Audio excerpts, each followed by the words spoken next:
እነ ምግበና ኃይለ ሥላሴ በወንጀል ተነክረው ድንገት የሆነ ሰላም ከተፈጠረ አደጋ ውስጥ እንገባለሁ ተጠያቂ ሆናለሁ ብለው የሚያስቡ ሰዎች ግርግር በፍጹም እንዲያልፍ አይፈልጉም። ኮምቦልቻ ኢሹ አካውንት ነበር።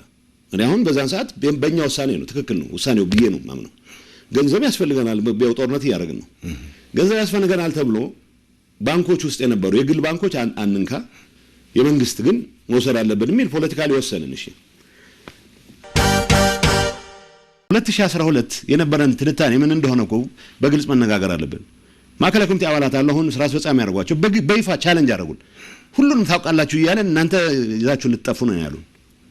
ጎበዝ ልጆች ናቸው። አሁን ከኔ የተለየ አቋም ነው ያላቸው። ግን ቻሌንጅ አደረጉ። ምክንያቱም በእኛ እምነት 3 ወር አይቆይም ብለን አሰብን። የኢትዮጵያ መንግስት ሁሉ ሁኔታዎች ሁሉ ተባለ ብሔረሰብ ያመጻል። ስለዚህ የምናደርገው ይሄም የተሳሳተ ትንታኔ የያዘ የመጣ ግን አንድም ያቋም ለውጥ ያላረገ ግን ወርዶ ጥቂት 2 እና 3 ሰዎች ብቻ ያቀሩት ኢንተርፕራይዝ እኮ ነው። ክቡራን ተመልካቾቻችን አቶ ጌታቸው ረዳ የጠቅላይ ሚኒስትር አብይ የምስራቅ አፍሪካ አማካሪ እንዲሁም የቀድሞ የትግራይ ክልል ፕሬዝዳንት በፋና ቴሌቪዥን ሰፋ ያለ ቃለ ምልልስ ሰጥተዋል። ወደ 1 ሰዓት ያህል የፈጀ ቃለ ምልልስ ነው። በርካታ ጉዳዮችን አዳዲስ መረጃዎችንም ፈንጥቀዋል። ሚስጥሮች አውጥተዋል የሚል ነገር ደግሞ አብሮ ተያይዞ መምጣት ያለበት ነገር ይመስለኛል። መረጃዎች ግን ብዙ መረጃዎችን ሰምተናል። እነዛ ሚስጥሮች ናቸው አይደሉም ልንወያይበት እንችላለን።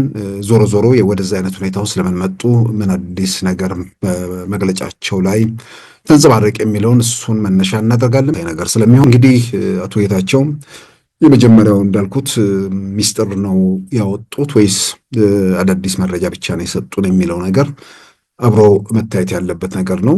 አዳዲስ መረጃ ሰጥተውናል። ምንም ጥያቄ ውስጥ የሚገባ ነገር አይደለም። ከዚህ ቀደም በተለያየ መንገድ በኢትዮጵያ መንግስት የተገለጹ ነገሮችን ማረጋገጫ እየተገኘበት ነው። ከዛም ባሻገር በቲፒኤልኤፍ ቡድን ውስጥ በጦርነቱም ወቅት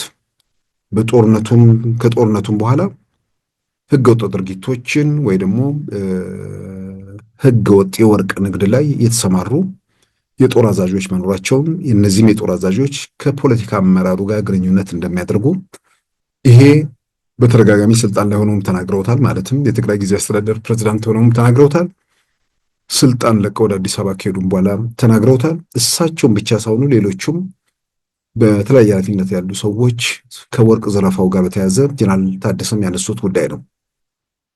አቶ ጌታቸው በዚህ ረገድ ሚስጥር አወጡ ሊባል የሚችል ነገር ያለ አይመስለኝም።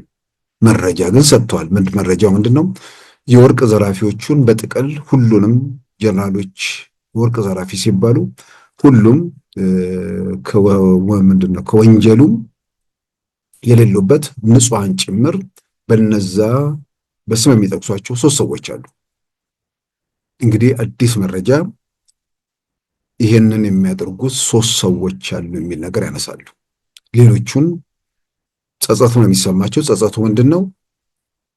ድርጊቱን የፈጸሙት በግልጽ የሚታወቁ ሰዎች ሆነው እያለም እከሌ ብሎ መጥራቱ አንድነታችንን ይሸረሽራል የሚል እምነት ስላለም በጥቅል እናገራለን። በጥቅል ስናገር ሁሉም ጀነራሎች ሌቦች ወይም የወርቅ ዘራፎች ናቸው የሚል መልእክት ያስተላልፋል። ያስተት ነበር በሚል ያጠሩት ነገር ነው። እንግዲህ ከዛ በሻገር በጦርነቱ መሃል እነዚህ ወርቅ ዘራፊዎች አንዳንዱ ሰው ከፕሪቶሪያ ስምምነት በኋላ ወርቅ መዝረፍ የጀመሩ ይመስለዋል።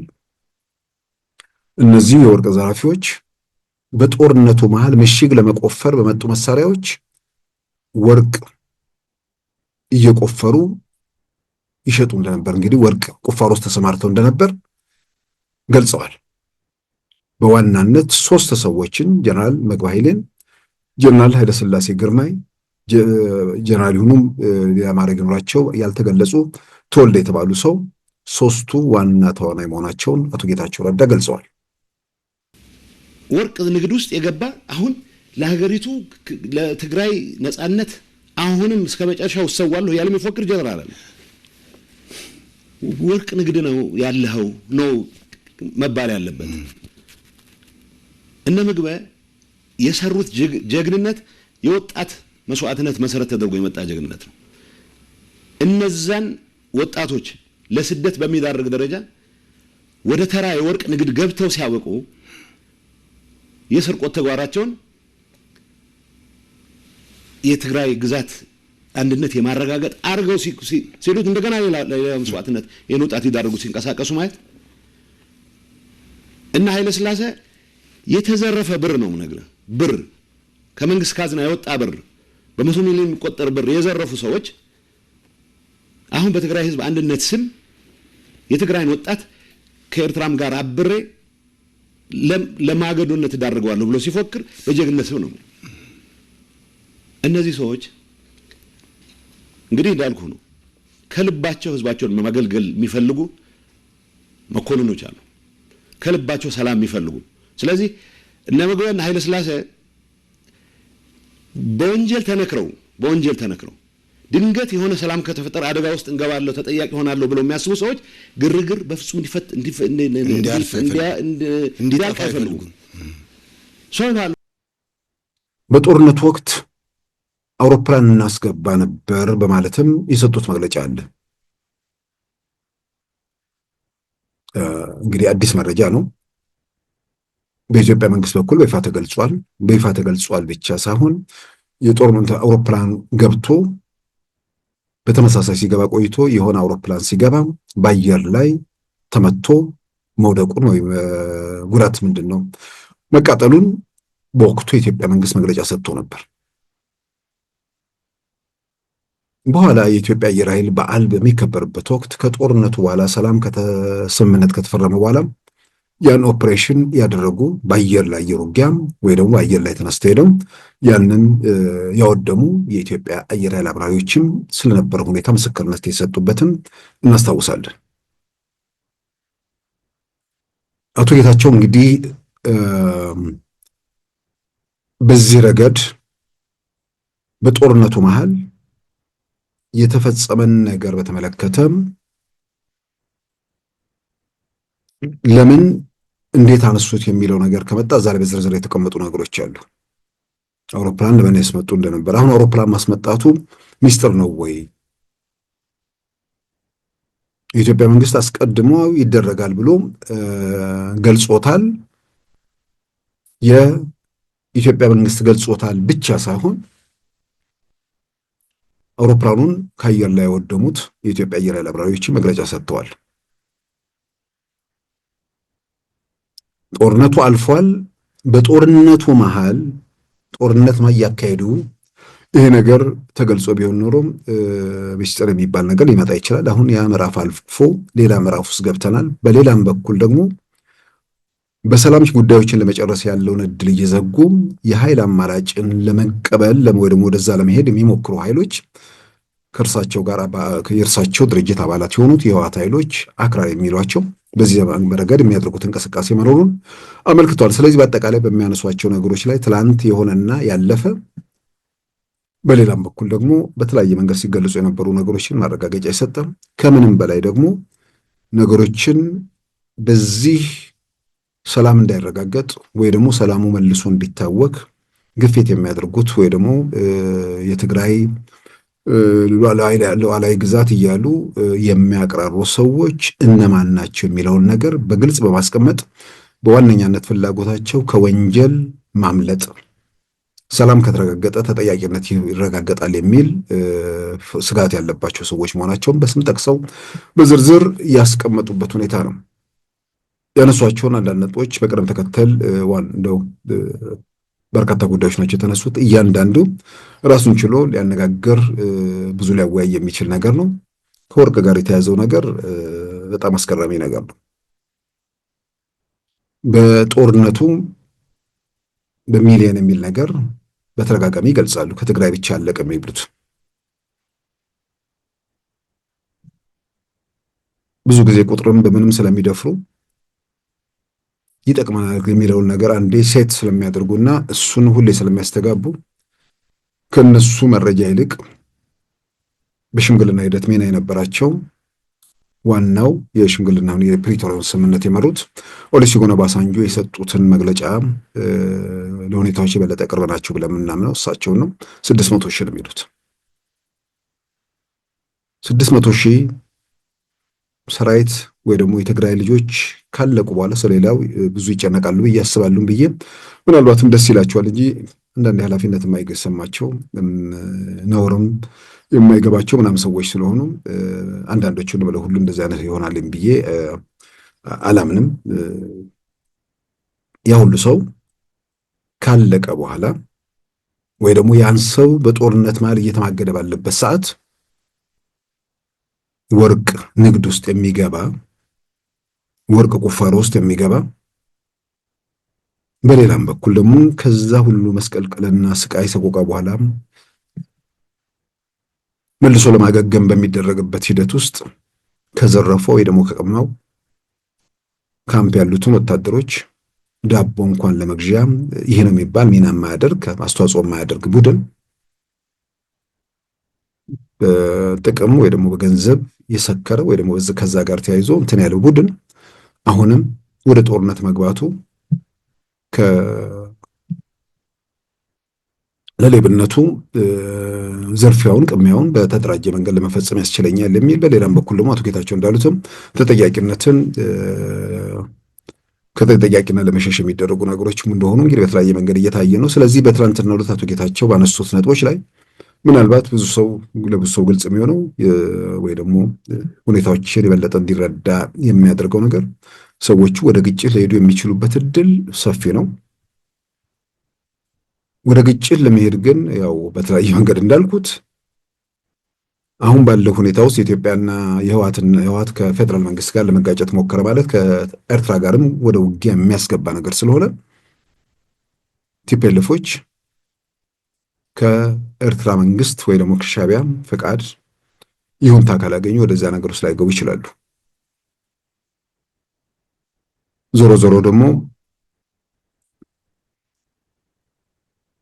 ይሁንታ ሳያገኙ እንደማይገቡ ቢታወቅም በኢትዮጵያና በኤርትራ መንግስታት መካከል የተፈጠረው ውጥረት ግጭት ወይ ውጊያ ሊኖር የሚችልበት እድል ዝግ ስላልሆነ እነዚህ ሰዎች ያንን ቋምጠው እየጠበቁ መሆኑን ከአቶ ጌታቸው ረዳ መግለጫ መስማት ይችላል።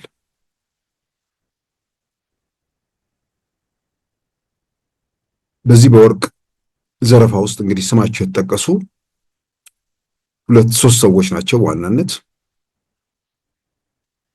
የአውሮፕላኑ ጉዳይ የመጣበትን ደግሞ ታሪክ ራሱ አስገራሚ ነገር ነው። አውሮፕላኑ ወደ ትግራይ ከማስገባታቸው በላይ ማለት በጦርነቱ መሃል ነው። የትግራይ የአየር ክልል ከበረራዎች ዝግ በነበረበት በኢትዮጵያ ፌዴራል መንግስት ውሳኔ የተሰጠበት ወቅት ጨለማን ተገን ማድረግ የሚደረጉ በረራዎች እንደነበሩ ነው እንግዲህ ያው ኦልሬዲ አስቀድሞ መንግስት በኩል ሲገለጽ የቆየ ነው። አቶ ጌታቸው መልሰው ያረጋገጡት የተደራጁ ዘረፋዎች ነበሩ በጦርነቱ መሃል። ወደ ወርቅ ሌባዎቹ ለማንነት መልሼ እመጣበታለሁ። ግን አውሮፕላኑ የመጣበትን መንገድ የሚገልጹት አውሮፕላኑ ለምን መጣ፣ ተግባሩ ምን ነበር ምናምን እሱ ላይ ወደ ማብራሪያ አልሄዱም። ነገር ግን አውሮፕላን እናስመጣ ነበር፣ በዋናነት በዘረፋ ውስጥ ከተነከሩ ግለሰቦች አንዱ ምርመራ የተደረገበት 350 ሚሊዮን ብር መዝረፉ የታወቀ ግለሰብ በዛ በመጡት አውሮፕላኖች ከመጡት አውሮፕላኑ በአንዱ በ2014 ዓመተ ምህረት ላይ በሰኔ ቀኑ እንደዛ ይመስለኛል ሰኔ 14 ይላሉ በአውሮፕላን እንዲወጣ አደረጉት። ምርመራ ተደርጎበት 350 ሚሊዮን ብር ዘረፋ መፈጸሙ የተረጋገጠበትን ሰው በዛ መልክ አስወጡት። አሁን በእስር ቤት ይገኛል ብለው እዛ ላይ ያነሳሉ። በነገራችን ላይ በእስር ቤት ሰውየው የሚገኙት ገብረ ሊማኖስ የተባሉ ናቸው። ከውጭ ሀገር ወደ ኢትዮጵያ ሲገቡ በፌዴራል መንግስት ነው በቁጥጥር ስር ያሉት። አቶ ጌታቸው እስር ቤት ምናምን ሲሉ እዛ ትግራይ የታሰሩ የሚመስልም ነገር ስላለ ከመረጃው መረዳት እንደተቻለ ነው። እኚህ ሰው ከውጭ ሀገር ወደ ኢትዮጵያ ሲገቡ ቁጥጥር ስር የዋሉት በፌዴራሉ መንግስት ነው። 350 ሚሊዮን ብር ዘረፋ ውስጥ የገቡ ሰው ማለት ነው። እኚህ ሰው ደግሞ ከህወሓት ምክትል ሊቀመንበር ያኔ በጦርነቱ መሃል ምክትል ሊቀመንበር የነበሩት በኋላ ህወሓት ውስጥ ችግሮች ተፈጥረው ሽግሽግ ተደርጎ አቶ ጌታቸው ምክትል ሊቀመንበር ሲሆኑ ወደ ጽህፈት ቤት ኃላፊነት የወረዱት ወይዘሮ ፈትለወርቅ ጋር የተለየ ግንኙነት ያላቸው ብለው ግንኙነታቸውን በዝርዝር ለመግለጽ የተቆጠቡበት ሁኔታ ነው ያለው። በጣም ቅርበት እንዳላቸው አንስተዋል። እኔ ኤክስተርናል አፌርስ ሄድ ነኝ። ግን ኤክስተርናል አፌርስ ሄድ ብዙ ጊዜ እንትን ስራውን ነው የምሰራው እንጂ ቢሮ ውስጥ የሚያግዙኝ ሁለት ሰዎች አሉ። አንደኛው አምባሳደርም ስለሆነ ይሄ አሁን በቁጥጥር ስር ዋለ የሚባለው ኃይለ ሊባኖስ ከሊቀመንበሩና ከምክትል ሊቀመንበሩ ጋር ተነጋግሬ ውጭ ሀገር እንዲሄድ ስለተወሰነ እንግሊዝ እንድገባ ድጋፍ ይጻፍልኝ ብሎ ደብዳቤ ግጥም አድርጎ ጻፈ። አሁን እኔ ኃላፊ መሆኔን አያውቅም። ሰው ደኔ መጣ ደብዳቤ። ሰው እኔ ምንም ማውቀው ነገር የለኝም። ምንድነው ያልኩት እኛ አውሮፕላኖች እናስገባ ስለነበረ ከውጭ ይሄ ሚስጥር ማንም ሰው መስማት የለበትም። እንኳን ለአውትሳይደር ፖሊት ቢሮ አባላት ምን ባለው ሴንትራል ኮማንድ ምን ባለው ከሰባት አባላት መሃል ይሄንን የተወሰነ ሰው ብቻ እንዲያውቁ ነው ተወስኖ የነበረው እና ወረቀት ሄጄ ሊቀመንበሩ ጋር ሄድኩ። እንዴ ምን ነካችሁ እናንተ ለማንም ሰው ነው እንዴ አውሮፕላን ይመጣል ትሄዳላችሁ እያላችሁ ተወስኑት። ስለዚህ የሰውየው ከምክትል ሊቀመንበሩ ጋር አይ ዶንት ኖ የጋብቻ ይሁን የሌላ አይነት ብቻ ቅርብ ግንኙነት አላችሁ ወይ አላቅም እንደዛ ይባል ኋላ የሰማሁት ነው። ሶ ወረቀቱን ካየው በኋላ ግን ነሐሴ 14 ምሽት በመጣ ፍላይት ሱዳን ገብቷል። እኔ ፕሬዝዳንት ኮንኩ በኋላ ከመቼ ማለት ነው ሚያዚያ 2015 ላይ ዶክመንቱን ስቀበል ያስደነገጠኝ ነገር ያኔ ሰኔ 2014 ላይ 300 ሚሊዮን ወስዷል ከኮምቦልቻ ከመጣ ገንዘብ 300 ሚሊዮን አጉድሏል። ስለዚህ በቁጥጥር ስር ዋለ የተባለ ሰውዬ ነሐሴ 14 ውጭ ሀገር እንዲሄድ ፈቅደውለታል። በምን ምክንያት? ይሄን አንስተነዋል በሁሉም ስብሰባ ባለበት። እንግዲህ እኚህ ሰው 350 ሚሊዮን ብር በጦርነቱ መሃል የዘረፉ ሰው ያው ወደ ትግራይ ጦርነት ይገቡ የነበሩት አውሮፕላኖች ሲገለጽ የነበረው የጦር መሳሪያ ይዘው ነው። ጦር መሳሪያ ካራገፉ በኋላ እነዚህንና ሌሎች ሰዎችን ይዘው ወጡ ነበር ማለት ነው። እንግዲህ አንደኛው ትግራይ ውስጥ የሚካሄደው ዘረፋ ይሄ ገንዘብ ደግሞ የመጣበት እንዲህ አይነት ዘረፋዎች ደግሞ የተፈጸሙበት መንገድ በዝርዝር ይገልጻሉ። ለምሳሌ ኮምቦልቻን በተቆጣጠርንበት ሰዓት ይላሉ ከባንኮች ያለ ገንዘብ ለመዝረፍ ውሳኔ ተደረሰ። ውሳኔ ውስጥ እሳቸው እንዳሉበት አንስተዋል። ነገር ግን ያው ለመንቀሳቀስም ገንዘብ ስለሚያስፈልገን መዘረፍ አለበት ተብሎ ተወሰነ። ሲዘረፍ ግን የግል ባንኮች እንዳይነኩ የመንግስት ባንኮች እንዲዘረፉ በሚል በወጣ መመሪያ መሰረት በዛ መልክ ዘረፋውን ተካሂዷል። ከዘራፊዎች ውስጥ አንዱ ከፍተኛ ዘረፋን በመፈጸም ገንዘቡን ወደ ግል ጥቅማቸው በማዋልም ጀነራል ኃይለሥላሴ ግርማ እየተባሉ ሰው ይጠቀሳሉ። እንግዲህ ጀነራል ኃይለሥላሴ ግርማ አሁን ደግሞ የወርቅ ቁፋሮ ላይ ዋናው ተዋናይ ከሚባሉት ማለት ነው። እኚህ ሰው የወርቅ ቁፋሮ ጋር ተያይዞ ከነ ጀነራል ምግበ ከናቱ ተወልደ ከተባሉ ሰው ጋር የሚያያዙት ሰው ለጦርነቱ ያስፈልገናል ተብሎ ካዝና ከገለበጡ በኋላ ከተገለበጠውን ካዝና ከፍተኛ ገንዘብ ለግል ጥቅማቸው ያዋሉ በበርካታ ሚሊዮን ብሮች ወደ ቢሊዮን የሚጠጋ ዘረፋ ውስጥ የተሰማሩ ሰው መሆናቸውን ይፋ አድርገዋል። ይሄ በቁጥር ነው የምነግርህ፣ በቁጥር እና ኃይለሥላሴ ሌላ ነገር የለው። እኔ ውጭ ሀገር ሄደህ ታከም ብዬ በተደጋጋሚ ጠይቄዋለሁ። ቪዛ አሰርቼለታለሁ። የተወሰኑትን ይዛቸው ወጥቻለሁ። እንዲታከሙ እንዲያርፉ ፈልጋለሁ። የተከፈሉት መስዋዕትነት ያክል የሚተካ አንድ ነገር ግን አዲስ አበባ መምጣታችን ንብረት ይሰጣል 100 ምናምን ሚሊዮን ሸጫለሁ ይላል። በተግባር የተረጋገጠ ግን የተዘረፈ ነው የምነግርህ። ስለዚህ ሁሉም የሰራዊት አመራሮች ዘርፈዋል የሚል መልእክት እያስተላልፍን የመጣን ውሸት ነው። ኃይለሥላሴን መጥቀስ እያቃተን ኃይለሥላሴ መጠየቅ እያቃተን አንደኛ ፎካሪ ሆኖ እሱ ለትግራይ ህልውና በተለየ የሚቆረቆር ሆኖ እንዲቀርብ እናደርጋለን። ምግብ ለመጠየቅ ያቃተኝ እሱ የተለየ የሚቆረቆር ሆኖ ግን በዚህ ጉዳይ ውስጥ ገብቶ የማያውቅ ሌላ ጀነራል ከነዚህ ጋር ጀነራሎች ወርቅ ንጉስ ገብተዋል ወዘተ ይባላል።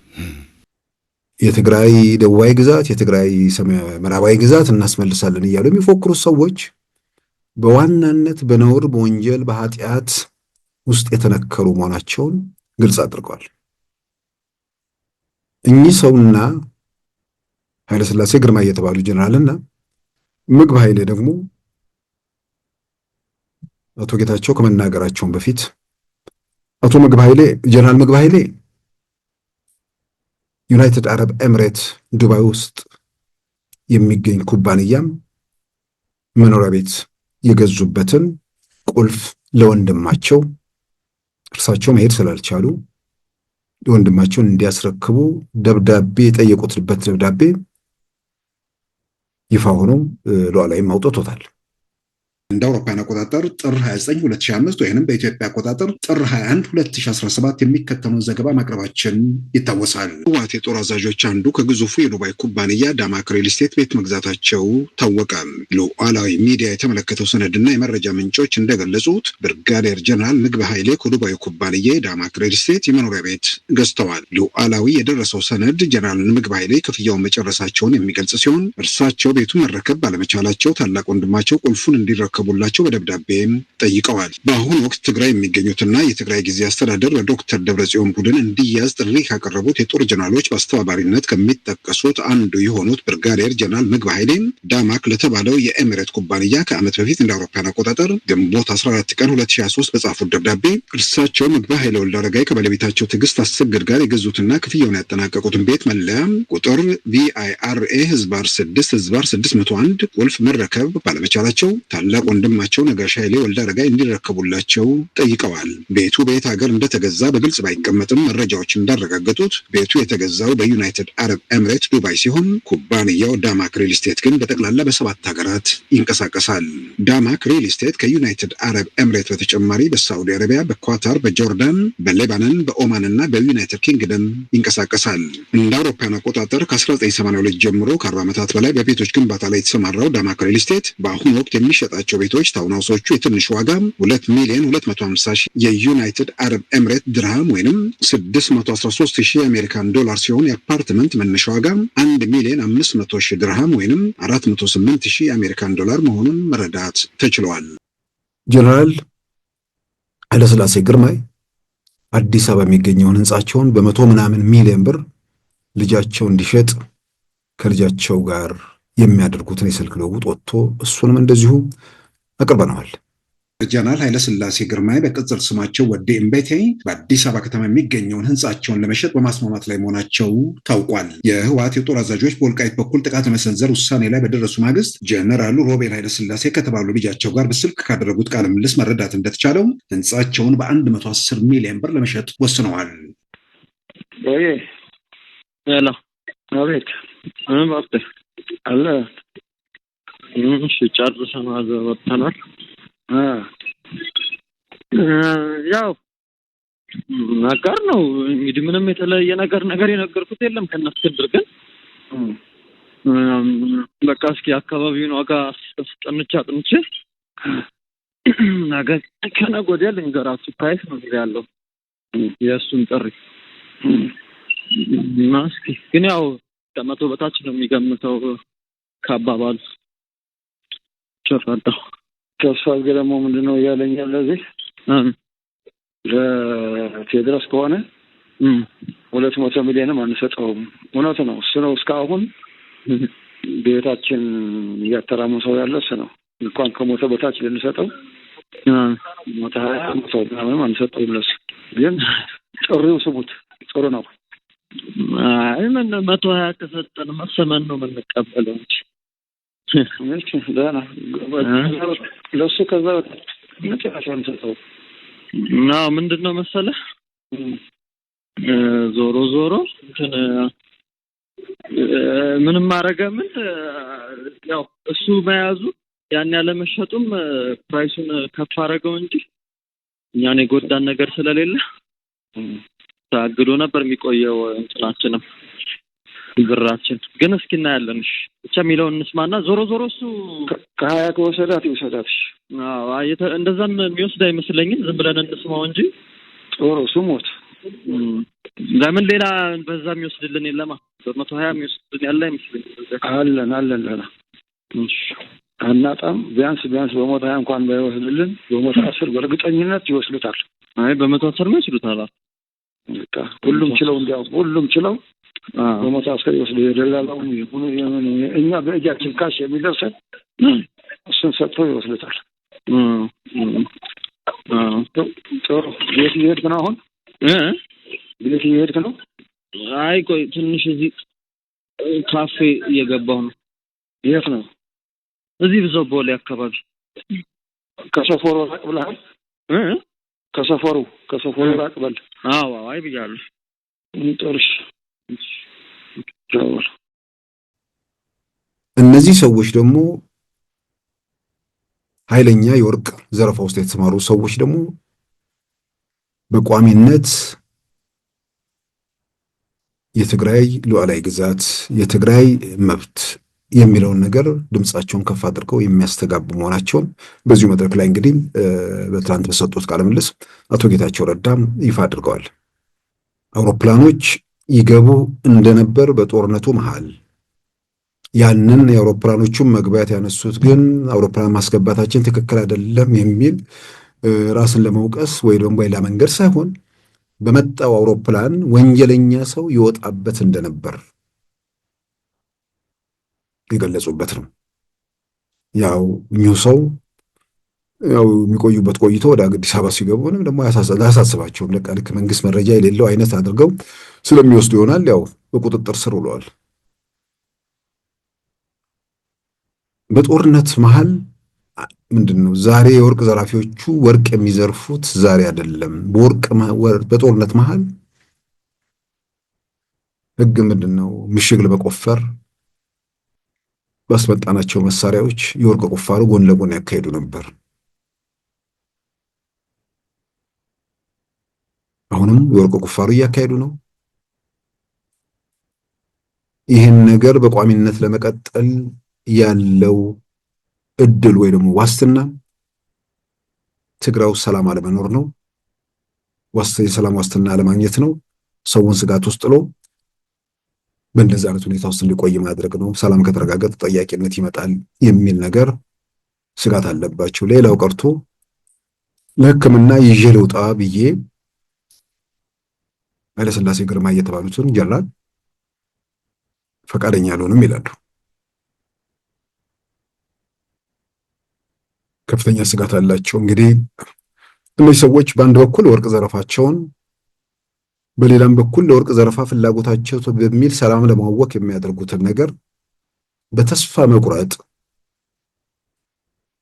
ከሆነ ምክንያቱም ሰላም ከተረጋገጠ መንግስት ሁሉንም ነገር ከተቆጣጠረ ወርስዶ ለፍርድ ያቀርበናል፣ ተጠያቂ ያደርገናል የሚል እውነተኛ ስጋት ኖሯቸው ከተጠያቂነት ለመሸሽ የትግራይ ህዝብ ተመልሶ እሳት ውስጥ ቢገባ ጉዳያችን አይደለም ብለው ግጭት መልሶ እንዲቀሰቀስ እየተመኙ በሌላም በኩል ከግጭቱ ጎን ለጎን ደግሞ ዘረፋው የሚያስገኘውን ጥቅም እያሰቡ ምን አይነት ሁኔታ ውስጥ የሚዳክሩ ከሆነ ምናልባት በመንግስት በኩል ግጭት ለአንድ ቀንም ቢሆን ለአንድ ሰዓትም ቢሆን ለአንድ ደቂቃም የአንድ የጥይት ድምፅ ሳይሰማ ሰውን ህብረተሰቡ ሳይሸበር ሰላምን ማረጋገጥ የሚቻልበት እድል ካለ ተጠያቂነትን ለማስቀረት መንግስት የተለየ መብት አለው እያልኩ አይደለም።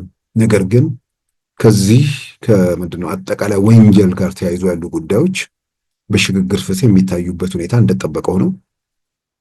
ከዛ ውጭ ግን ግለሰቦቹን አሁን በሚያደርጉት ነገር በተለየ ሁኔታ እንደማይፈልጋቸው ይልቁንም ከድርጊታቸው ታቅቦ ወደ ሰላሙ መንገድ እንዲመለሱ ማድረግ የሚቻልበት ሁኔታ ላይ መንግስት በዛ ረገድ ዋስትና የሚሰጥበት ሁኔታ ካለ ያንን ማድረግ ቢቻል ጥሩ ነው ብዬ አምናለሁ።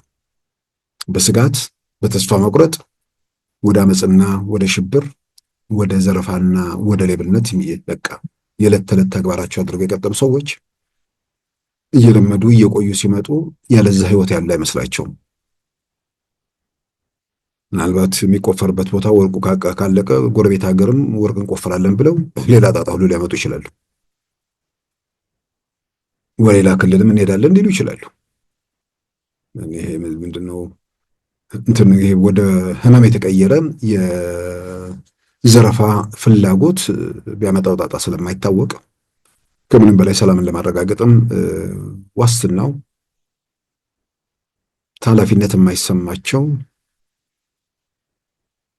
በሌላ በኩል ደግሞ ስጋት የገባቸው ሰዎችን የተለየ ስጋት እንደሌለባቸው በማረጋገጥ በዛ በኩል ዋስትና መስጠት የሚቻልበት ሁኔታ ካለ እሱንም ማየት ጥሩ ነው። ከትግራዩ ጦርነት ጋር ተያይዞ በርካታ ነጥቦች ናቸው የተነሱት። ነገር ግን ከህብረተሰቡ ላይ ከደረሰ ጉዳት አንጻር፣ ሰላማዊ ሰዎችም ላይ ከደረሱ ጉዳቶች አንጻር የኃላፊነት የተጠያቂነትን ጉዳይ በተመለከተም ተነስቶባቸው አቶ ጌታቸው ሁሉም በየድርሻው ተጠያቂ መሆን አለበት፣ ኃላፊነቱን መውሰድ አለበት በሚል ያነሱት የህወሓት ታጣቂዎችም ወደ አፋርና አማራ ክልል በገቡበት ወቅት ያደረሱትን ጉዳት በተመለከተ እሱን ተጠያቂነት መረጋገጥ እንዳለበት አንስተዋል። ብቻ ሳይሆን ያንን የሚፈጽሙ ሰዎች እንደነበሩ፣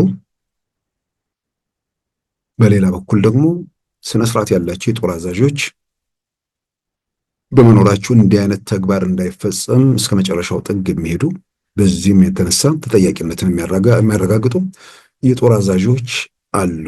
በህብረተሰብ ላይ በሰላማዊ ሰዎች ላይ ጉዳት እንዳይደርስ ኃላፊነት የሚሰማቸው የጦር አዛዦች ያን ነገር ሲከላከሉ እንደነበርም አንስተዋል። በሌላ በኩል ደግሞ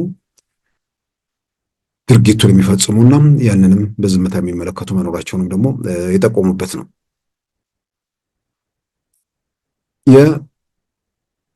የእነዚህ ታጣቂዎቹ አዛዦች ጋር ተያይዞ ሌላ ያነሱት ነገር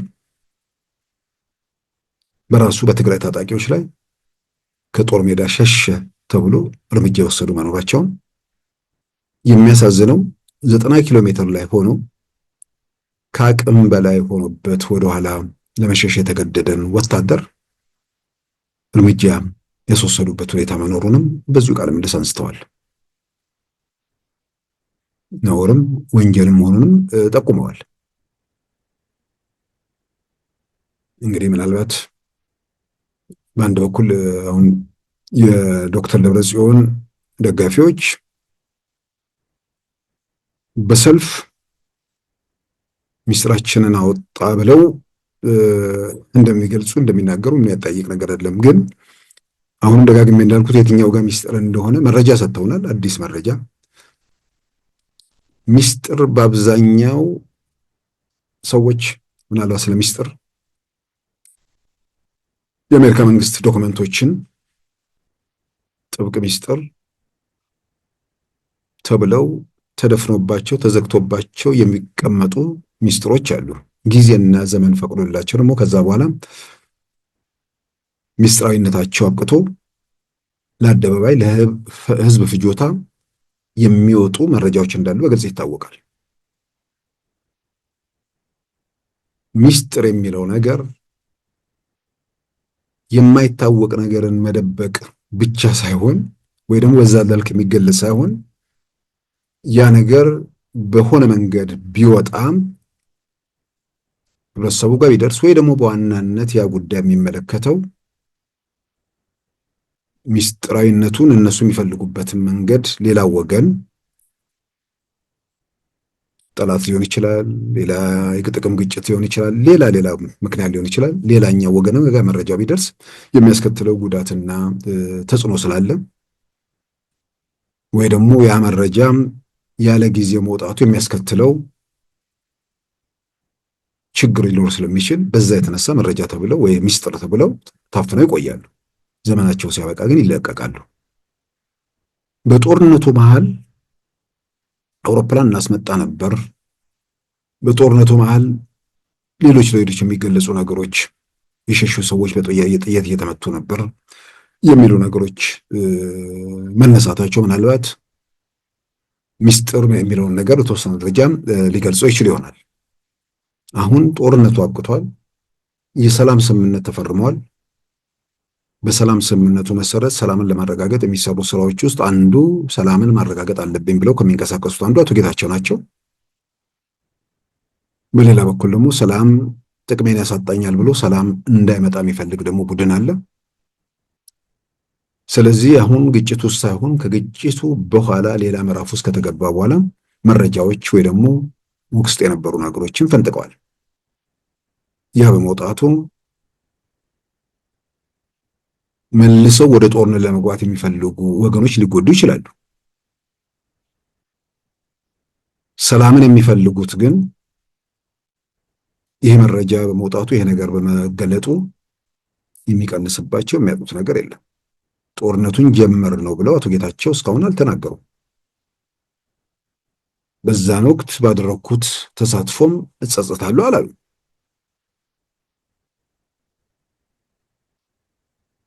ምናልባት ጊዜና ሁኔታ ሲፈቅድ ጦርነቱ ለምን፣ እንዴት፣ በማን እንደተጀመረ ምናልባት እኔ በነገራችን ላይ አሁን ሰሞኑን የሚሰጡትን ቃለ ምልልስ ወይ ምናምን እንትን ብዬ አይደለም ሁሌ ከምመኘው ነገር ያን ጦርነት ብቻ ሳይሆን አጠቃላይ ሂደቱን ከማዕከላዊ መንግስት የመውጣት ማዕከላዊ መንግስት የቆዩበት ሁኔታ ከዛም ወደ ትግራይ ከሄዱ በኋላ ወደ ጦርነት የተደረገውን ዝግጅትና አጠቃላይ ሂደቱን ከምንም በላይ ደግሞ በጫካ ውስጥ በቆዩባቸው ወቅት የነበሩ ጊዜያትን ከአቶ ጌታቸው የተሻለ ሊጽፈው የሚችል ሰው አለ ብዬ አላምንም። ከአቶ ጌታቸው በተሻለም በተወሰነ ደረጃ ደግሞ እውነትን ፊት ለፊት ሊጋፈጥ የሚችል ሰው አለ ብዬ አላምንም። የለም ብዬም ደግሞ አልደመድምም። ስለዚህ ምናልባት ጊዜ ኖሯቸው ምናልባትም መጽሐፍ ነገር ሰፋ ያለ መጽሐፍ አጠቃላይ ጉዳዮችን የሚዘረዝር መጽሐፍ ቢጽፉ የበለጠ መረጃዎችን የበለጠ ብዙ ጉዳዮችን የምንረዳ የምናውቅ የምንገነዘብ ይሆናል ብዬ አምናለሁ። ስለዚህ አሁን ይሄ አቶ ጌታቸው ይፋ ባደረጉት መረጃ ውስጥ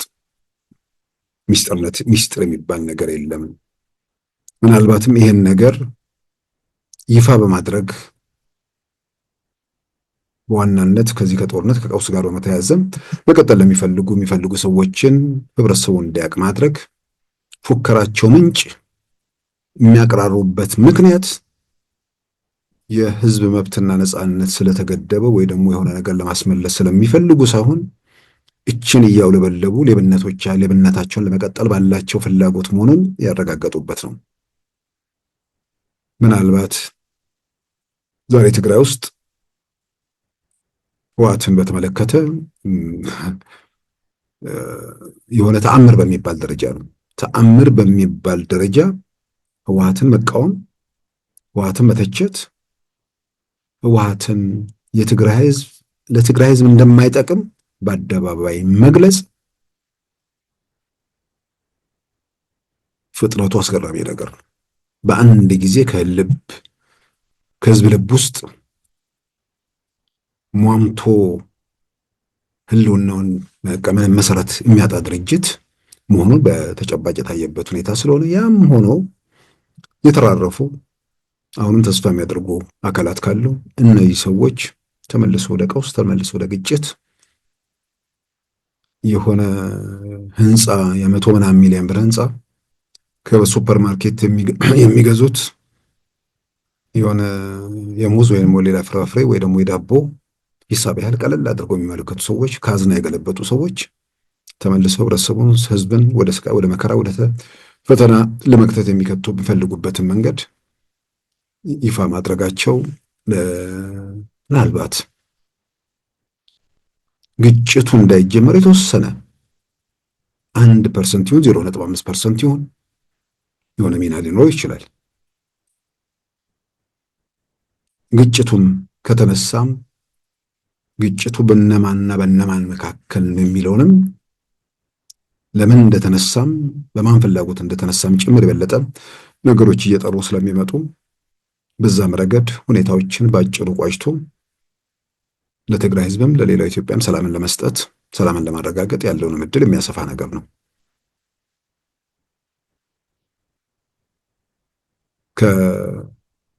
የትግራይን ህዝብ ለአደጋ በማጋለጥ ረገድ ህወሓት የትግራይ ህዝብና ህወሓት አንድ ነው የሚለው አስተሳሰብ ሆን ብለው ፍላጎታቸው ያንን ነገር ሲያራምዱት የቆዩበት መንገድ ተችተዋል። በሌላም በኩል ደግሞ የትግራይ ህዝብና ህወሓት አንድ ነው ብሎ በህወሓት ሳቢያ ጠቅላላ የትግራይን ህዝብ በጠላትነት ፈርጆ ለአደጋ የሚያጋልጥ ብዙ ማሰላሰል ማሰብ የማይችል ስብስብ ቡድን ብለው ደግሞ የገለጹትም አለ። ጥያቄ ውስጥ የሚገባ አይደለም። በአደባባይ የምናውቃቸውም እንትኖች አሉ። ህወሓትና የትግራይን ህዝብ አንድ አድርጎ በዛ መልክ የሚደረጉ ነገሮች መኖራቸው ላይ ጥያቄ ውስጥ የሚገባ ነገር አይደለም። ነገር ግን በአብዛኛው ደጋግመንም እንደው በየትኛውም ሁኔታ ውስጥ ህወሓት የሚል ተቃውሞ ሲቀርብባቸው የትግራይ ህዝብ ነው ብለው ያንን የመተርጎም ስልጣን አለን ብለው የወሰዱና ለህዝቡ የሚተረጉሙት እነሱ በመሆናቸው ህወሓት ላይ የሚደረግን ተቃውሞ ሁሉ ትግራይ ህዝብ ላይ የሚደረግ ተቃውሞ ተደርጎ ይወሰድ የነበረበትም ሁኔታ መኖሩ ግልጽ ነው። በሌላም በኩል ምንም ጥያቄ የለም። የታመሙ ሰዎች አሉ። ዛሬ ብዙ የታመሙ ሰዎች እያየን አይደል እንዴ? ህወሓት ውስጥ ሆነው የሆነ ማህበረሰብ መጥፋት አለበት ብለው የሚያምኑ አሉ። የአደባባይ ቅስቀሳ፣ የአደባባይ መግለጫ፣ ሌላው ቀርቶ በማኒፌስቶ ጭምር የተጻፈ ነገር ነው። የትግራይ ህዝብ መጥፋት አለበት ብሎ የሚያምን አለ። የኦሮሞ ህዝብ መጥፋት አለበት። እንደዚህ ጠቅላላ ህመምተኞቹም አደባባይ ላይ መዋላቸው ምንም ጥያቄ ውስጥ የሚገባ ነገር አይደለም። ነገር ግን ህወሓት ወክለዋለሁ የኔ የሚለውን ህዝብ ህወሓትና ትግራይ አንድ ነው የሚለውን ነገር በዋናነት እሱ ላይ የሚመጣውን ኃጢአት እሱ ላይ የሚመጣውን ወንጀል ሁሉ የትግራይን ህዝብ ባለድርሻ አድርጎ እንደ ሰብአዊ ጋሻ የሚጠቀምበት ሁኔታ መሆኑ ግልጽ ነው። ትልቁ ነገር አቶ ጌታቸው ትላንት የገለጹት ከጦርነቱና ከጦርነቱ በኋላ ያለን ነገር ብቻ ሳይሆን የኢትዮጵያ ፖለቲካ 30 ምናምን ዓመት የቆየበትን ነገር በደንብ ይፋ አድርገዋል። የህወሓትን ተፈጥሮ የህወሓት ውስጥ በጎ የሰሩ ሰዎች አሉ ብለው በግልጽ አስቀምጠዋል። ግን ተፈጥሮውን ህወሓት ይሄ ቡድን ግን እስከ ነፃነት ማለትም መስዋዕትነት ከፍለው ትግራይን ነፃ ለማውጣት ምናምን የሄዱ ልጆች በዛ ውስጥ ያለፉ ወገኖች ህወሓት የሚባለው ስያሜ እስከዛ ድረስ ባለው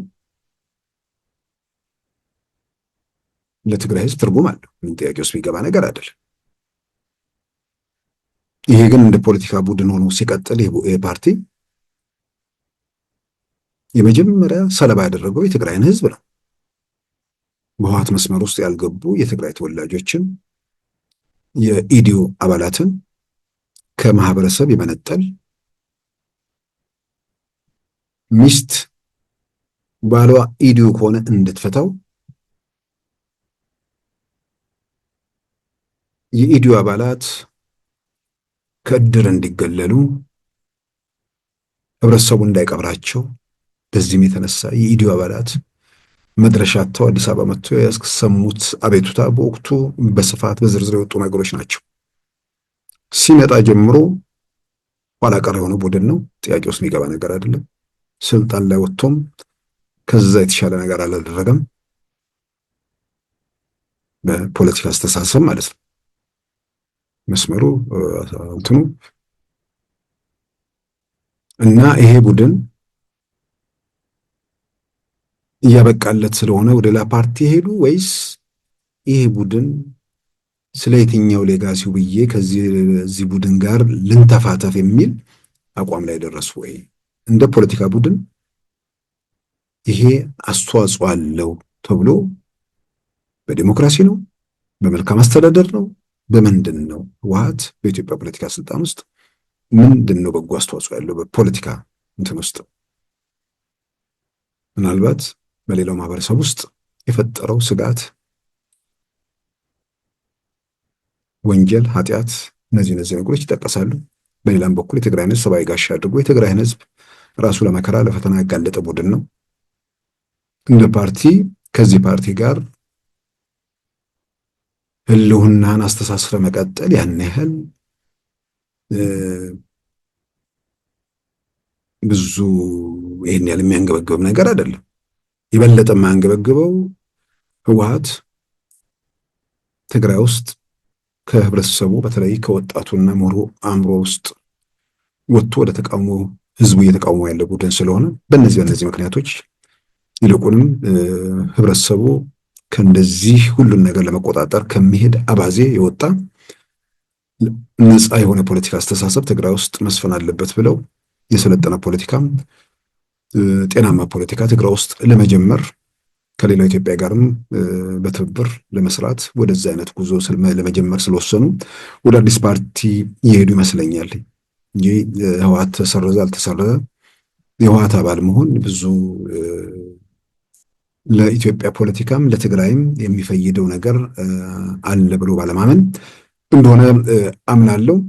ስለዚህ ከአቶ ጌታቸው ረዳ መግለጫ ክፍል 2 ደግሞ እንዲሁ ሌሎች ጉዳዮች እንደሚኖሩት ይታመናል። ነገር ግን የተነሱት በርካታ ጉዳዮች ስለሆነ በየአጋጣሚው በየፕሮግራሞች እያነሳን ልንከታተል ልንወያይበት እንችላለን። ምናልባት 2 የገረሙኝ ነገሮች እነሱን ላንሳ። አንደኛ የኤርትራን ሰራዊት ማፍረስ አለብን የሚል አቋም ተይዞ የኤርትራን ሰራዊት ለማፍረስ ያው ማስከዳት ነው። በዛ መሰረት ወደ ማስከዳት ስራዎች ሲካሄዱ የሚከዱትን ሰዎች ወታደሮች በተመለከተ ሰብስበው ውጭ ከሚገኙ ቤተሰቦቻቸው ለእያንዳንዱ ለሚወጣው ኤርትራ ሰራዊት $4000 እንዲከፍሉ ያስገድዱ ነበር። ዓላማው የኤርትራ ሰራዊት በከዳ በብዛት በወጣ ቁጥር ሰራዊቱ ይፈርሳል የሚል ሰራዊቱን የማፍረስ ዓላማ ተይዞ ነው። እነርሱ ግን ወዲያውኑ ወደ ንግድ ለወጡት። ሰው ወደ መሸጥ ሄዱ። $4000 ለአንድ ሰው በሚል ውጭ ያሉ ዘመዶቻቸው ለወታደሮቹ ለታሰሩ በትግራይ ውስጥ ለገቡት ወታደሮች 4000 ይከፍላሉ። ከዛ በኋላ 4000 ብር የተከፈላቸው ወታደሮች የኤርትራ ሰራዊት አባላት በመኪና ተጓጉዘው ወደ መሀል ሀገር እንዲሄዱ ይደረጋል። ወደ መሀል ሀገር ሲጓዙ ደግሞ እዛ ጋር የወሰዱት $4000 ውጭ ሀገር ባንክ ነው ገንዘቡ የሚቀመጠው። ስለማይበቃቸው ወይ ደግሞ ስለማይረኩ ወደ መሀል ሀገር ለመሄድ የሚደረገውን የትራንስፖርት ወጪ ቀጥታ ለባለ አውቶቡሶቹ ከፍለው እንዳይሄዱ ከእያንዳንዱ ሰው 10 ሺህ ብር ተቀብለው እዛም ጋር እንደገና ወደ ማትረፍ ውስጥ የሚገቡ ሰዎች መሆናቸውን የገለጹት። የገንዘብ ልክፍት በጣም ይገርም ነገር ነው። እዛ ጋር ጦርነት ይካሄዳል። እዛ ጋር የፖለቲካ ምንድነው የፍላጎታችን ደግሞ ፍላጎታችን ለማሳካት የኤርትራን ሰራዊት ማፍረስ አለበት ተብሎ የኤርትራን ሰራዊት ለማፍረስ ግን ገንዘብ መክፈል የሚችሉትን ብቻ ወደ መውሰድ የተሄደበት ሁኔታ ነው። እንግዲህ አቶ ጌታቸው የሚገረ በዛ ሁኔታ እንዴት ነው ሰራዊት የሚፈርሰው? ገንዘብ መክፈል የሚችለው ወደኛ ይመጣል፣ ገንዘብ መክፈል የማይችለው እዛው ይቀራል። ከተነሳንበት ወይ ደግሞ እናስፈጽመዋለን ካልነው ዓላማ ውጭ ነው በሚል የገለጹት ነገር አለ እና የእያንዳንዱ የኤርትራ ወታደር ወደ መሀል ሀገር ትግራይ ውስጥ ሲገባ $4000 እያስከፈሉ ከዛ በኋላ ወደ መሀል ሀገር የሚለኩበት ሁኔታ እንደነበር ነው እንግዲህ የገለጹት። ምሳሌ ነገር አለ። ወርቅ ንግድ በጣም የሚያሳዝነው አሁን ብዙ ሰው የወርቅ ንግድ አሁን ፕሪቶሪያ ስምምነት ከተፈራረምን በኋላ የጀመረ የሚመስለው ሰው አለ። ጦርነት ውስጥ በአንድ ወይም በሌላ መልኩ እኔ የማምንበት ሬዚስታንስ ነው ያካሄድኩት፣ የማምንበት ትግል ነው ያካሄድኩት ብዬ ነው የማምነው። በዛ በማምንበት ትግል ውስጥ የትግራይን ህዝብ አጀንዳ ይዘው የታገሉ ብዙ የጦር መኮንኖች አሉ። ለሰሩት ስራ ያለን ክብር በፍጹም ሊቀንስ አይችልም። ግን ደግሞ ገና ጦርነቱ በሺዎች የሚቆጠሩ ወጣቶች ይበላ በነበረበት ወቅት ሳይቀር ምሽግ ለመቆፈር ብለን የወሰድነውን ኤክስካቫተር ወርቅ ለመልቀም ይጠቀሙበት የነበሩ አዛዦችም አሉ። ይሄንን አውቃለሁ።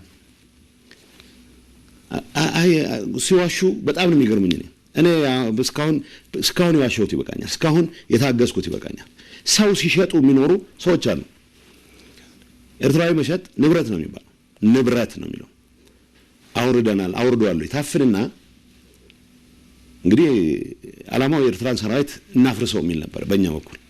ኤርትራን ሰራዊት ለማፍረስ ግን ሰዎች እንዲመጡ ማድረግ ነው። ግን ኤርትራን ሰራዊት ማፍረስ ዘመቻ ጀምሬያለሁ ብሎ ይሄን የሚመራው ወገን ገንዘብ ያላቸውን ሰዎች ብቻ ነው ማፍረስ የሚችለው። ስለዚህ የደሃ ልጅ ወጥሮ እንዲዋጋ ይገደዳል ማለት ነው።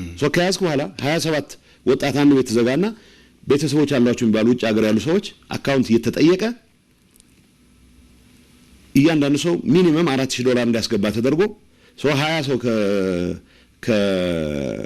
ካፈንክ $80,000 ታስገባለህ ማለት ነው። በዚህ የውጭ አካውንት ከፍተው በሺዎች የሚቆጠሩ ሰዎችን እየሸጡ እያገቱ አሁን በኤርትራ አይነት ጀመረ። መጨረሻ ወደ ትግራይ ተወላጆች ዞረ። ይሄን አመራር የሚሰጡ ከፍተኛ አመራሮች አሉ። ከኤርትራ ጋር ተያይዞ ደግሞ ይሄ የሴቶች መደፈር ጋር ባለው ሁኔታ ውስጥ ወደ ከ75% ወይ ደግሞ 76 አካባቢ ነው ያለው ይመስለኛል። ትግራይ ውስጥ ሴቶች የተደፈሩት በኤርትራ ወታደሮች ነው በሚል እዛ ላይ የሚያነሱት ነገር አለ። ሲደፈሩም ደግሞ ጦርነቱ የሆነ ምዕራፍ ውስጥ ገብቶ እነሱ ተበትነው ወደ የገጠር በወጡበት ወቅት አንድ ትምህርት ቤት ሰሌዳ ላይ ተጽፎ አየሁ። የኤርትራ ወታደሮች ጻፉት የሚሉት ነገር ነው። 30 ዓመት ወደ ኋላ አስቀርታችሁናል፣ 40 ዓመት ወደ ኋላ እንመልሳችኋለን የሚል ጽፎ ነበር። በቁጭት በልህ የትግራይን ሕዝብ ለማጥፋት የተንቀሳቀሱ ናቸው በሚል እዛ ላይ የወቀሱት ወይ የወነጀሉት ነገር አለ። እኛ ጊዜያዊ አስተዳደሩ ባደረገው ጥናት ከዩኒቨርሲቲዎች ጋር ባደረገው ጥናት ትግራይ ውስጥ የተፈጸሙ የሴክሹዋል ቫዮለንስ ጥፋቶች በ10 ሺዎች የሚቆጠሩ ሴቶች የተደፈሩበት ኢንሲደንት ጥናት ስናደርግ 76%ን የኤርትራ ሰራዊት ፈጽሞታል ነው። ምክንያቱም የኤርትራ ሰራዊት እንግዲህ 76% የኤርትራ ሲፈጸሙ ማለት 24%ን የፈጸመው ሌላው ወገን ተጠያቂ አይደለም ማለት አይደለም። አንድ ሰውም አንድ ጥፋትም ካለ ተጠያቂ። ስለዚህ ፌደራል መንግስት 24% ውስጥ ፋኖ ወዘተ የሚባል ሁሉም ተንጋግዞ የሚመጣ ስለሆነ ትግራይ ውስጥ የፈጸሟቸውን በደሎች ከማጣራት አንፃር የሚሰራውን ስራ ይስራ ብለን 76%ን ጥፋት የፈጸመው ኃይል እኔ አንድ ነገር እነግራለሁ። መጀመሪያ ያው ትግራይ መጀመሪያ ላይ ጦርነቱ እንደተከፈተ ከ3 ሳምንት በኋላ ተበታትነን ነበር። ብዙ ሰራዊቱን ተበትኖ እኛም ተበትለን ገጠር የምንገባባቸው አካባቢዎች አድዋ አካባቢ አዲ ኦሮ የሚባል ቦታ አለ። ብላክቦርድ ሰባብረውታል። ግን ምንም የሚል ጽፎ ታያለህ በትግርኛ 30 ዓመት ወደ ኋላ መልሳችሁናል፣ 40 ዓመት ወደ ኋላ እንመልሳችኋለን ይላል። ዛሬ ከኤርትራ ጋር እንሰራ የሚሉ ሰዎች ቢያንስ በዚህ ጉዳይ ላይ እንኳን ጸጸት ወይ ምናምን ነገር በሌለበት ሁኔታ ተመሳሳይ ነገር ውስጥ ሆን ተብሎ ወደዚህ ሁኔታ ውስጥ ለማስገባት ህብረተሰቡን ለማጥፋት አቅደው ከተንቀሳቀሰ ኃይል ጋር እንዴት ይተባበራሉ በሚል ይወቀሱበት ነው።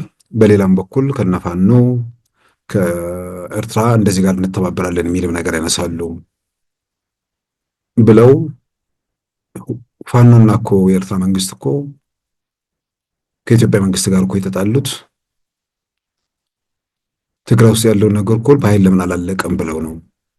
ኢትዮጵያ መንግስት ለምን በለዛ መልክ አልጨረሰም ብለው ነውና ይሄንስ ሰዎቹ ገነዘቡታል በሚል የሚያነሱት ነገር አለ። ከገሌ ጋር አብረን ፋኖ ጋር አብሬ ከገሌ ጋር አብሬ የሚል ፉከራው ተሰማለ።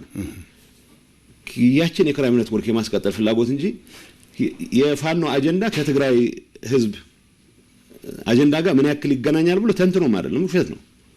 እውነት ለመናገር የኤርትራ መንግስትና ፋኖ ከፌደራል መንግስቱ ጋር ግጭት ውስጥ የገቡት ትግራይ ላይ የተጀመረው ጦርነት በፕሪቶሪያ ምክንያት ጋብ ስላለ ሰው የተጀመረውን ዘመቻ ማጠናቀቅ አልቻልንም የሚል ነው። ይሄ በይፋ የተነገረ ነው። ይሄ ምን ፕሬዝዳንት ኢሳያስ እኮ ተኮሊፍና ማለት ይሄ ሰው ያደናቀፈን ዘመቻችንን እስከ መጨረሻው መቀለ ተገብቶ የትግራይ ህዝብ ወደ ሁሉም ዓለማት ተበትኑ የሚሞተው ሞቶ ትግራይ የሚባል ኤንቲቲ የሚጠፋበት ሁኔታ አጀንዳ ይዞ የመጣ ኃይል አሁን ከዚህ ኃይል ጋር አትሊስት መሰረታዊ የሆነ ፓክት ፈጥረህ የትግራይ ጥቅም ማረጋገጥ ማዕከል አድርገህ መንቀሳቀስ ያለብህ የትግራይ ህዝብን ብሔራዊ ጥቅም ማዕከል ካረክ ቢያንስ ከፌደራል መንግስት ጋር የጀመርከውን አሟጠህ ለመጨረስ ነው መንቀሳቀስ ያለብህ። ከሌላ ኃይል ጋር አይደለም የምትሰራው። ቢያንስ የሚታወቅ ስምምነት አለ ከፌደራል መንግስት ጋር ኢትዮጵያ ካልነህ ግን ደግሞ ዓለም የሚያውቀው ስምምነት ፈጽመሃል። ሌላው ከሁሉም በላይ የገረመኝ ከዲያስፖራው በጣም ከፍተኛ ገንዘብ ይዋጣ ነበር። በዛ መልክ የሚመጣው ገንዘብ ያው በተለያየ መንገድ በተባራሪም በምንም በልዩ የትግራይ አክቲቪስቶች የሚያወጧቸውን ስናይ ነበር። በጣም ከፍተኛ ገንዘብ ተዘርፏል የሚል ነገር ያው ደግሞ ያኔ ሰው አንዳንዱ በቁጭት ያው ቁጭቱ የመረጃ ምንጮች ናቸው። የኔ የሚባል ቡድን የሚናገረው ነገር ሁሉ ትክክል ተደርጎ ስለሚወሰድ በሌላም በኩል ደግሞ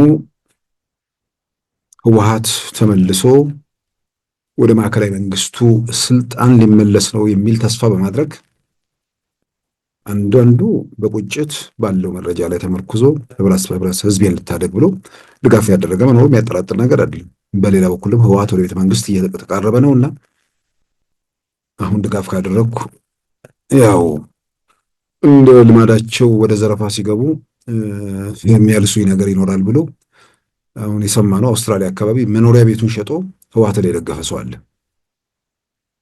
ያ ሰው በአየር ላይ ነው የቀለጠው። በዚህ መልክ የመጣውን ገንዘብ በተመለከተ እንዴት ባከነ የሚል ነገር ያነሳሉ። ድሮን በጣም አስቸግሮ ስለነበር ድሮንን ቴክኖሎጂ የሚያከሽፉ ሰዎች ተብሎ ከፍተኛ ገንዘብ ተመድቦ ሰዎቹ በአፋር በኩል በርተዋል ተባለ። ምን ይዘው መጡ ሲባል አይ ምንም አልያዙም፣ ኮምፒውተር ላይ ሆነው ከኮምፒውተር ላይ ሆነው ነው ድሮን የሚያከሽፉት። ራሳቸው ተጌታቸው ይቀልዳሉ። እዛ ላይ ባስማት ነው ወይ የሚያከሽፉት? ኮምፒውተር ላይ ሆነው እንደዚህ እየተደረገ ገንዘብ ይበላ ነበር። የሆነ ነገር መሳሪያ ወይ ደግሞ የሆነ ነገር ይገባል ይባልና ገንዘብ ይወጣል የተባለው ነገር የማይመጣበት ሁኔታ እንዳለም እዛ ላይ በዝርዝር ያመለከቱበት ነገር ነው። አንድ አጋጣሚ አንዳንዴ ያሳዝናል በጣም ጸረ ድሮን በጣም ያስቸግር ነበር። ጸረ ድሮን ስለመግዛት ስንወያይ በአንድ ሰው ነው ሃንድል የሚያደርግ ይሄንን ቀብድ ከፍለናል። የሆኑ ከውጭ የሚመጡ በአፋር በኩል የሚመጡ ድሮን ኤክስፐርቶች ኤክስፐርት ከእስራኤል ነው የሚመጡት ተብሎ ነው። አንድ ደላላ ነው እንግዲህ ደብረጽዮን እናሳምነውታል ማለት ነው።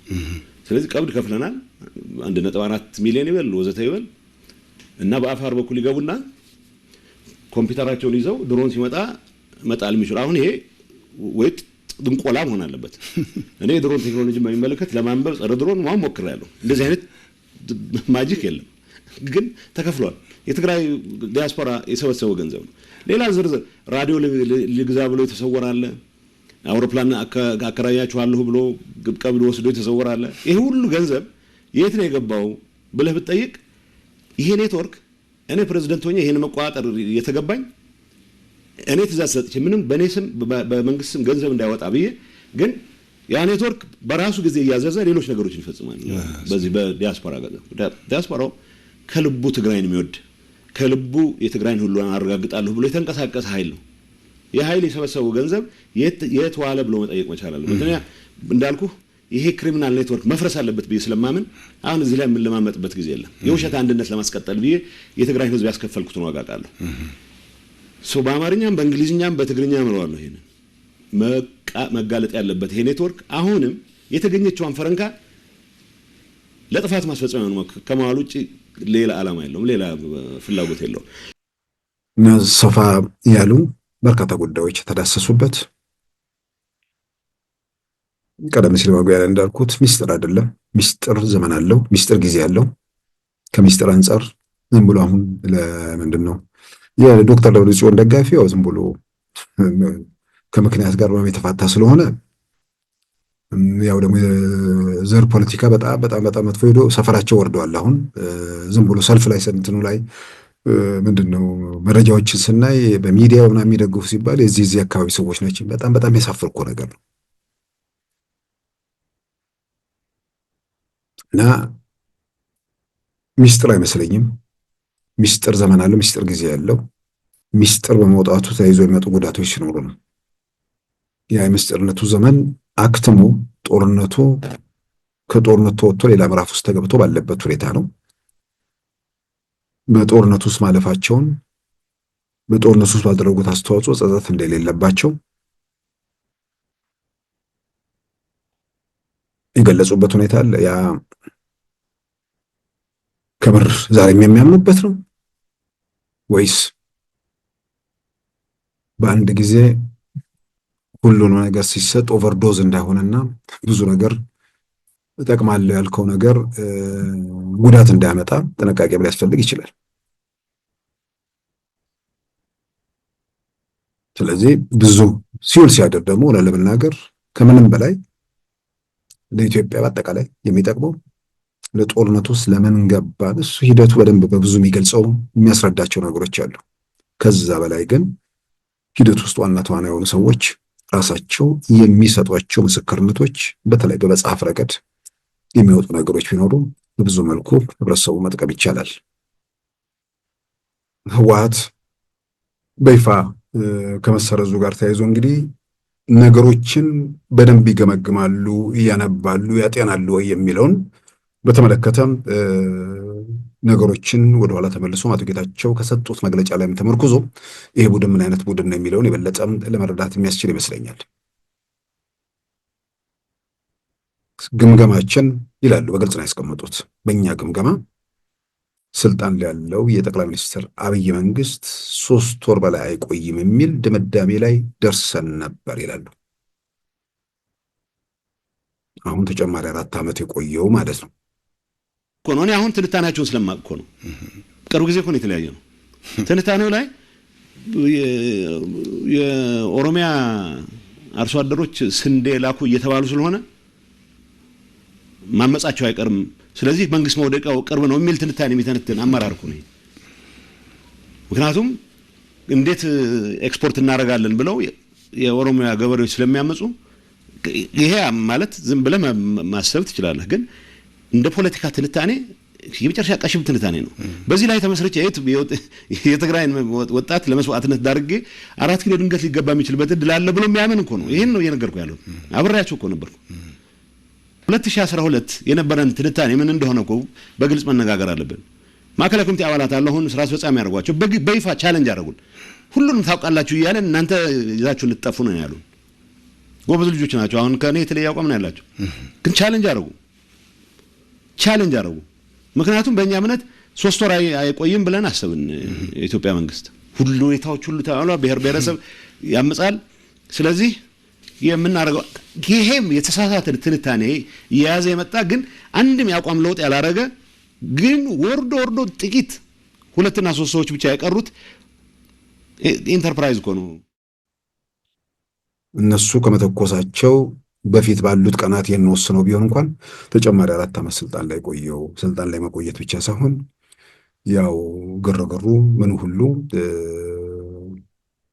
ከመንግስት በላይ ለመሆን የሚሞክረው ሁሉ አደብ ገዝቶ በየሰፈሩ የሚተኩሰውም ሁሉ ያው ወደ ተሽራ ሽፍትነት በደንብ ትርጉም ባለው ሁኔታ ወርዶ በየትኛው መመዘኛ ካየን ኢትዮጵያ ውስጥ ያለው ሁኔታ የበለጠ መረጋጋቱ በቀውስ ውስጥ በመከራ ውስጥ በችግር ውስጥ ማለፋችን ጥያቄ ውስጥ ቢገባ አይደለም እና በ3 ወር መንግስት ይቻላል መሆን መልሰን መንግስት መሆን እንችላለን ተብሎ የተፈጠረው ነገር ግልጽ ነው። በ3 ወር ነበር ግምገማችን ነው የሚሉት። ብዙ ጊዜ ሰምተናል።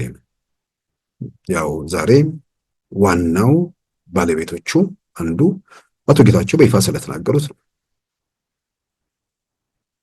ደብረ ሲና በደረሱበት ወቅት ዋሽንግተን ላይ ፕሬስ ክለብ እና ሮይተርስ ላይቭ እያስተላለፉ የሽግግር መንግስት ሰነድ የሚባል ነገር ሲዘጋጅ እንደነበር እናስታውሳለን። ላይቭ ነው የተላለፈው። ሮይተርስ ላይቭ ነው ያስተላለፈው።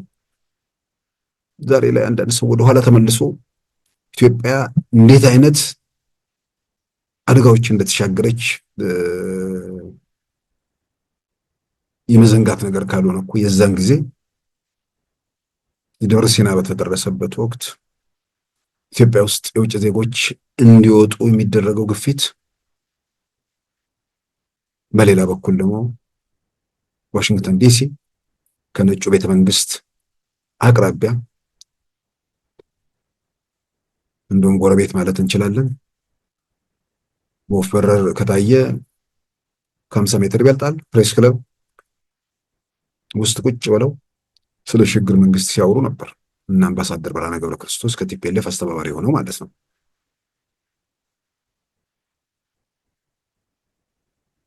ያው ያ ነገር በሚደረግበት ወቅት ዋናው ደግሞ እየተዋጋ ያለው የህወሓት ኃይል እነሱም የሽግግር መንግስት ሰነድ እያዘጋጁ እንደነበር አቶ ጌታቸው በግልጽ ተናገሩ። ተመልሰን ስልጣን መያዙን እኔ አላምንበትም፣ ነገር ግን ያው ሰነዱን እያረቀቅኩ ነበር። ከዛ የስልጣን ክፍፍል ላይ ከፍተኛ አመራር ላይ ብዙ የትግራይ ሰው ስላልታየ ቅር ያላቸው ሰዎች ነበሩ የሚል አንስተዋል። በአሁኑ ላይ አዲስ አበባ መግባት አለመግባት የሚባለው ጉዳይ ላይ ጠንካራ አቋም ነበረኝ። ምን እንሰራለን ባይ ነበርኩ። ደብረ ብርሃን አካባቢ ደርሰን ነበር። አንዳንዱ በጣም የሚያስገርም ነገር አለ።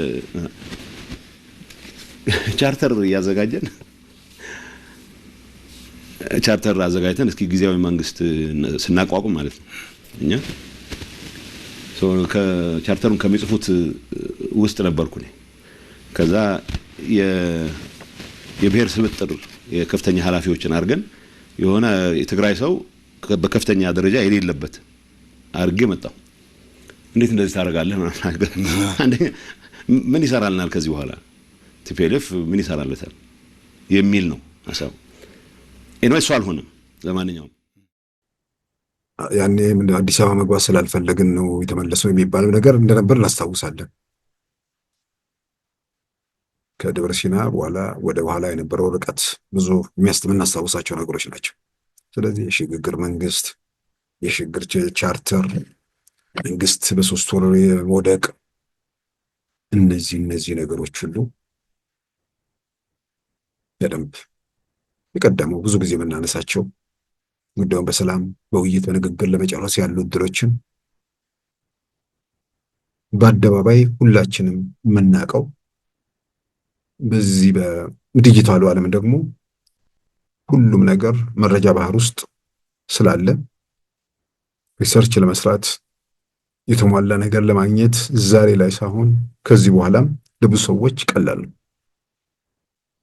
የነበሩ ልመናዎች፣ የነበሩ ደጅ መጥናቶች ወደ ግጭት፣ ወደ ቀውስ፣ ወደ ትርምስ ላለመግባት በደንብ የምናስታውሰው ነው። ዝም ብሎ ደግሞ ምንም መረጃ የሌለው ሰው ደግሞ ዝም ብሎ በቀላሉ የሚደርስበት ደግሞ ድምዳሜ አለ። የፌደራል መንግስት የያዘ ኃይል የጸጥታ መዋቅሩ ስልጣኑን ከለቀቀው ኃይል ገና ለማጽዳት እየሞከረ ያለ ቡድን የሀገሪቱን ሀብት የተቆጣጠረ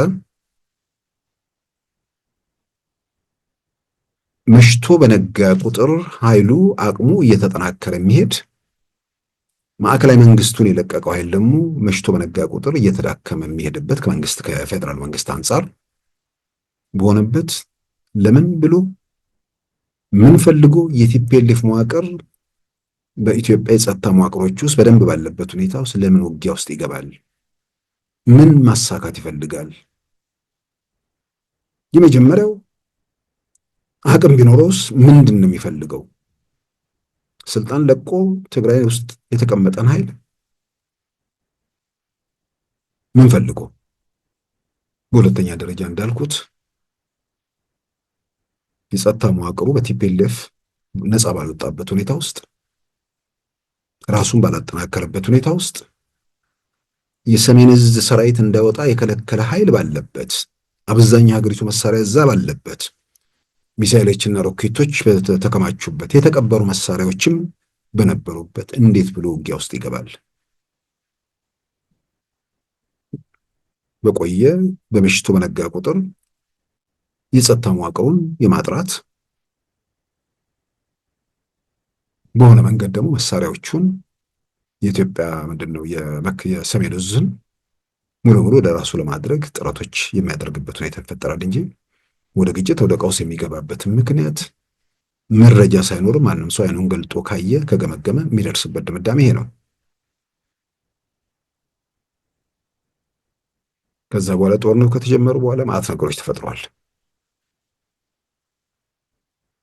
አሁን ጥሩ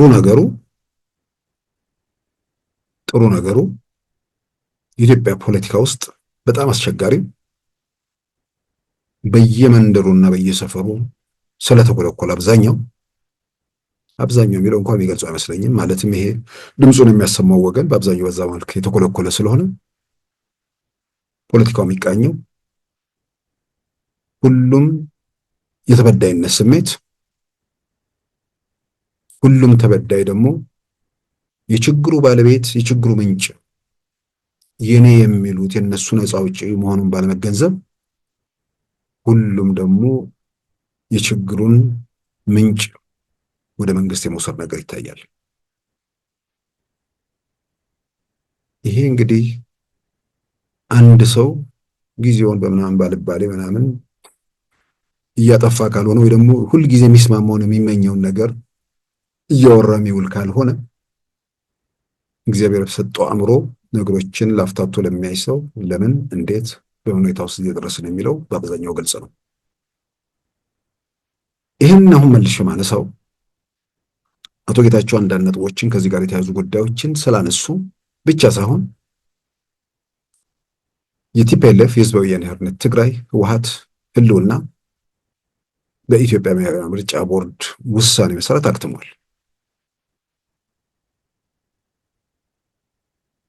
በአጠቃላይ ኢትዮጵያ ውስጥ የመጣንበት የቀውስ የችግር የመከራ መንገድ በማን ለምን የሚለውን ሁሉም ሰው በጤነኛ አእምሮ ከመለሰ፣ በሌላም በኩል ደግሞ የመጣንበት የሰፈር የመንደር ፖለቲካ ከዚህ በላይ ሀገር ዋጋ ሊያስከፍል እንደሚችል የጋራ ምንድነው ድምዳሜ በመውሰድ ከዚያ ዙሪያ ወጥተን ሰዎች በመለካከታቸው መሰባሰብና የተሻለ ፖለቲካ የሰለጠነ ፖለቲካ ውስጥ መግባት የሚቻልበት ሁኔታ ላይ እሱ ላይ ትኩረት ማድረግ ዓለም በብዙ መልኩ እየተቀየረ ነው። ብዙ ነገሮች ከእጃችን እየወጡ ነው። ስለዚህ ዓለም በሚሮጥበት ፍጥነት ለመሮጥ በዛ መጠን ራሳቸውን ያዘጋጁ ወጣቶች የቴክኖሎጂ ልጆች ምናምን ኢትዮጵያ ያስፈልጓታል ነው። ወደዛ ላይ ማተኮር ለሁሉም ይበጃል። ይሄ ኋላ ቀር መንደር የሰፈር የጎጥ ፖለቲካ ከሱ መፋታት እሱ ላይ የቆረቡ ሰዎችን ዞር በሉ ማለት በብዙ መልኩ ለሁላችንም የሚበጅ የሚጠቅም ነው። ከእውነታው ጋር ራስን ማስማማት ለመፍትሄው መንቀሳቀስ አስፈላጊ ነው ብዬ አምናለሁ።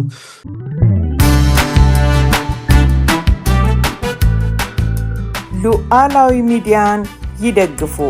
ስራዎቻችንን ለብዙ እንድናደርስ ሰብስክራይብ፣ ሼር፣ ላይክ በማድረግ ሉዓላዊ ሚዲያን ያጠናክሩ። እውነትን እንዘግባለን፣ ኢትዮጵያዊነትን እናቀነቅናለን። መድረኩ ግን ለሁሉም አመለካከት ክፍት መሆኑን እናረጋግጣለን። ሉዓላዊ ሚዲያ